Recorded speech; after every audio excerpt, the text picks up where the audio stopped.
متوقعة طبعا.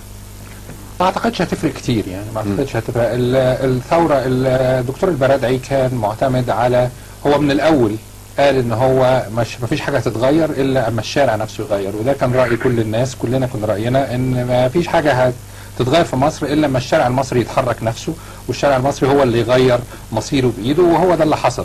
الدكتور البرادعي الى ان ده يحدث كان معتمد على جمع التوقيعات عن محاوله تحميس الناس، ويبدو في النهايه ان هو يأس. وساعه ما قامت الثوره دي هو كان بره مصر، وبعد انتخابات مجلس الشعب الاخيره تقريبا هو يعني اكتفى بالتويتر، برسائل التويتر.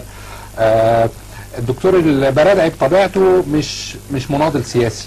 الدكتور البرادعي كان موظف كبير في الامم المتحده، ولما قال لو الناس عايزيني ابقى رئيس في مرحله انتقاليه ابقى رئيس، وبيتعامل مع الرئاسه على انه هو مصر دوله متقدمه ديمقراطيا ومستقره ديمقراطيا، وهو لو مارس مهامه كرئيس هيبقى زي موظف في السيستم بتاع الدوله، في نظام الدوله، لكن هو مش عايز ينزل الشارع ويقود الشارع في مظاهرات وكلام من ده.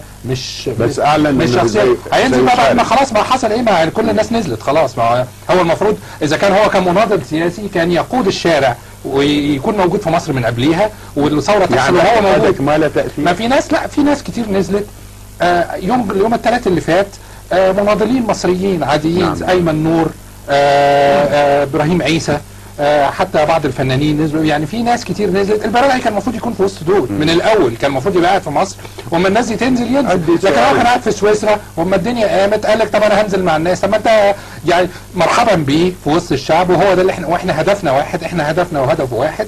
بس هو يعني هيبقى حتى لما اتقال يوم 25 يناير اعلن عنها، صدر عنه تصريح او اتقال، واعتقد هو نفاه بعد كده، ان هو قال ان هو مش عايز ينزل عشان ما يفسدش على الشباب الثوره بتاعتهم. طبعا كلام مش منطقي ومش معقول، لكن هو بعد ما حصلت الثوره نازل مع الناس، اهلا وسهلا بيه، لكن هو لا من قيادات الثوره ولا يعني ممكن لو نجحت الثوره ان شاء الله وجه رئيس فتره انتقاليه فيعني ممكن يرشح نفسه او يبقى احد المرشحين، لكن هو مش من قاده الثوره يعني.